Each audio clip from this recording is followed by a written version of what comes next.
So many times I hear of a Jesus that is meek and mild. We have this image of a baby in a manger. This is the only Jesus that some folks actually know. Some have a Jesus image of someone that is supplying needs. Some have a view of Jesus as the one who's always going around fixing everything. A Jesus that is only loving, only giving. Maybe a Jesus that is never close or personal. Well, today I will show you a non-traditional Jesus with what that implies. You're watching Timeless Talks, timeless subjects, information for life. Be certain that the Jesus of the Bible was born and placed in a manger.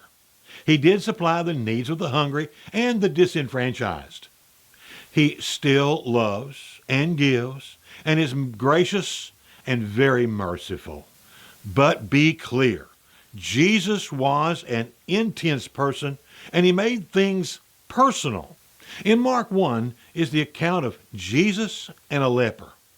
The man was covered with the leprosy. His affected nerves would quit working and his flesh would literally rot off.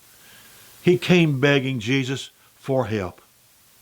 He may have already heard of Jesus' miracles and his power. He believed Jesus could make a big difference if he chose to.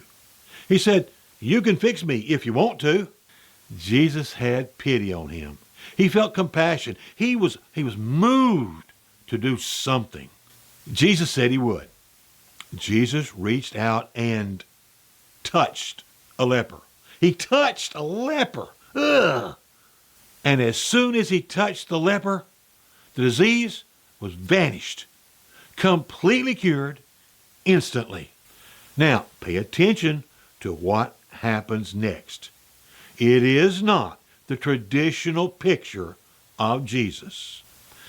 And Jesus sternly charged him and sent him away at once and said to him, "See that you say nothing to anyone, but go show yourself to the priests and offer for your cleansing what Moses commanded for a proof to them."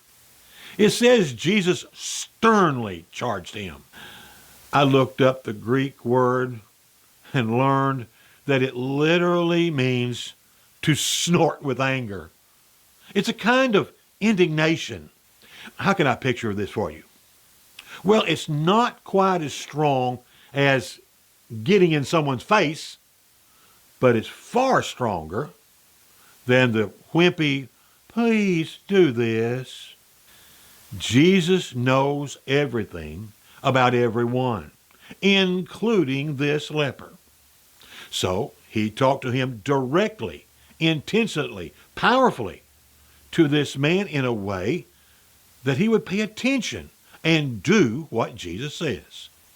Jesus did not give him some new fabulous action to perform, but told him to do what the law of Moses had always said.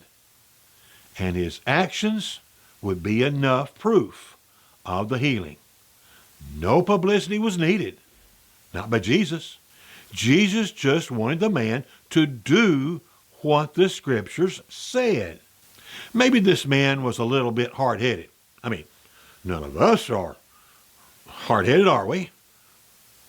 Maybe this man was surprised by the miracle and he needed to be settled down and told what he should do.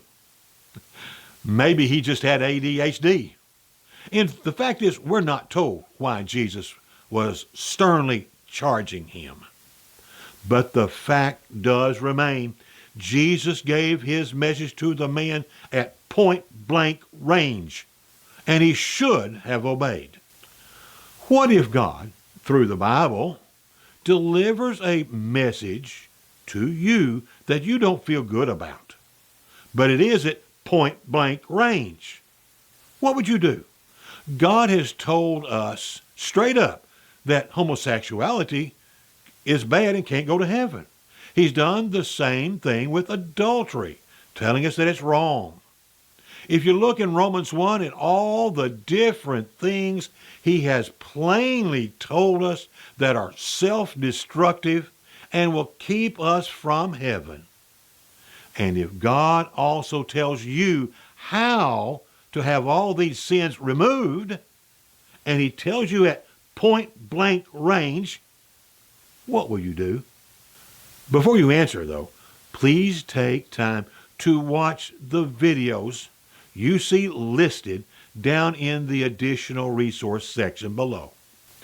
And consider that it is a non-traditional Jesus talking almost sternly to you. How will you respond? And this leads to a teaser for the next video in this series. We will be looking at the consequences of this man's disobedience. If you have a Bible question or a subject you would like for us to address, please get in touch with us today. Right now. Pick up your phone and call. Leave a message or use this phone number and send us a text. You can also use the contact page. Timeless Talks is ready to help. Thank you for your valuable time spent watching this video. Until we can visit again, well, goodbye for now.